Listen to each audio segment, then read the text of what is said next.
Video like जरूर कर लीजिए और ऐसे वीडियो लगातार फ्री में पाने के लिए चैनल को तुरंत सब्सक्राइब कर लीजिए और बेल आइकन को जरूर टैप कर लीजिए ताकि आगे भी सारे वीडियो आपको मिलते रहे। यूट्यूब में फॉलो करते हैं तो प्लीज ये वाला फ्री टेलीग्राम चैनल जरूर ज्वाइन कर लीजिएगा। सारे नोटिफिकेशन सारे अपडेट यहीं पे आते हैं, ध्यान रखिए। वैभव और आप लोग देख रहे हैं UPPSC best online coaching YouTube channel को। दोस्तों यहाँ पर हम लोग कवर कर रहे हैं इंडिया की जो हिस्ट्री है, इससे रिलेटेड सारे इंपॉर्टेंट फैक्ट्स। आप किसी भी एग्जाम की तैयारी कर रहे हो, पीसीएस की, आरओ की, बीईओ की, किसी भी वनडे एग्जाम की, यूपीएससी की, किसी की भी, ये वाला सीरीज बहुत ज़्यादा इंपॉर्टेंट है, कोर है ये एकदम, जो कहते हैं ना हिस्ट्री का जिस्ट, तो वो इसके अंदर दिया हुआ है। अभी तक काफ़ी कुछ हम कवर अप कर चुके हैं। प्रीवियस वीडियोस को जाकर देखिएगा, हर एक वीडियो में बहुत ज़्यादा चीज़ें आपको मिलेंगी जो ऐसी होंगी जो एग्जाम में डायरेक्ट पूछी जाती हैं, समझ रहे हैं। तो आइए आज स्टार्ट करते हैं नेक्स्ट वीडियो। और अभी जितने भी क्वेश्चंस मैं आपसे पूछूंगा इस पूरे वीडियो में, कोशिश करिएगा बताने की। अब यहाँ पर कुछ सब्सक्राइबर हैं हमारे, मीना राज हैं, शिवांगी दुबे हैं, सबा नूर हैं, पूजा हैं, पूनम हैं, और मतलब एक यूज़र करके सब्सक्राइबर है। ये वो सब्सक्राइबर है कि जो हर एक वीडियो को कंप्लीट देखते हैं, वीडियो में पूछे गए हर एक क्वेश्चन का आंसर करते हैं। मैं चाहूँगा कि अगला नाम आपका भी मैं यहाँ पर अनाउंस करूँ वीडियो के स्टार्टिंग में। आप लोगों को सिर्फ इतना करना है, जितने भी क्वेश्चंस मैं पूछूंगा बिना गूगल सर्च करे हुए, कहीं सर्च नहीं करना, कहीं देखना नहीं, अपने दिमाग को खंगालिए और आंसर करिए कमेंट सेक्शन में। आइए स्टार्ट करते हैं आज के इस वीडियो को।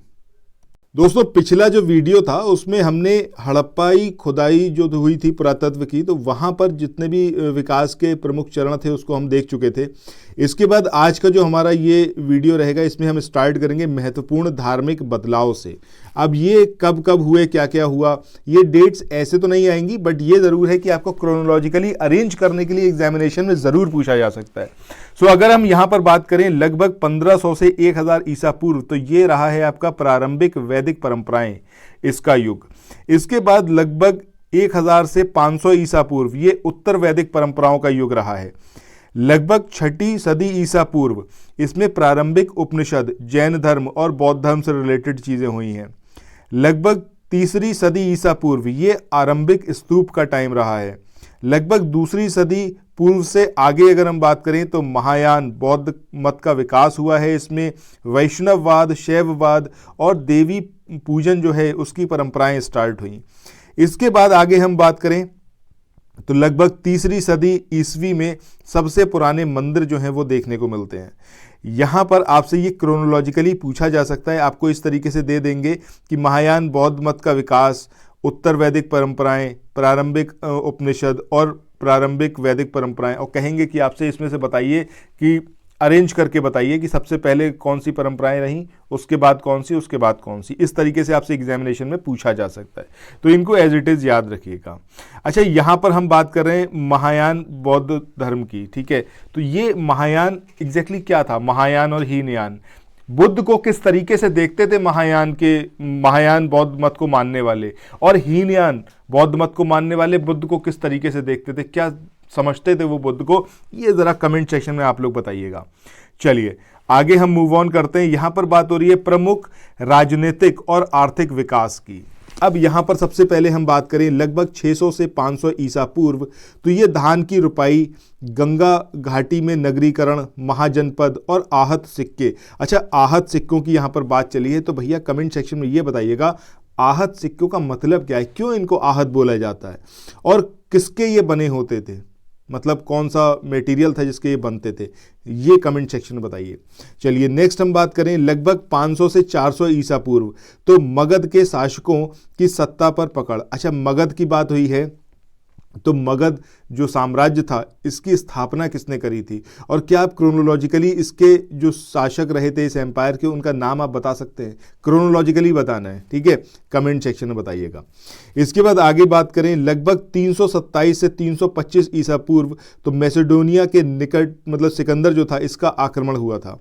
इसके बाद आगे हम बात करें लगभग 321 ईसा पूर्व चंद्रगुप्त मौर्य का राज्यरोहण हुआ था। अच्छा, आगे हम मूव ऑन करें इससे पहले एक इंपॉर्टेंट न्यूज़, अगर आप लोग उत्तर प्रदेश पीसीएस की, आरओ की, बीईओ की कंप्लीट तैयारी करना चाहते हैं तब आप स्टडी फॉर सिविल सर्विसेज को ज्वाइन कर सकते हैं। ये वन स्टॉप डेस्टिनेशन है, सब कुछ आपको यहीं पर मिलेगा, study material, paid group, test series, सब कुछ, और ये सब कुछ सफिशिएंट होगा आपके एग्जाम को क्रैक करने के लिए।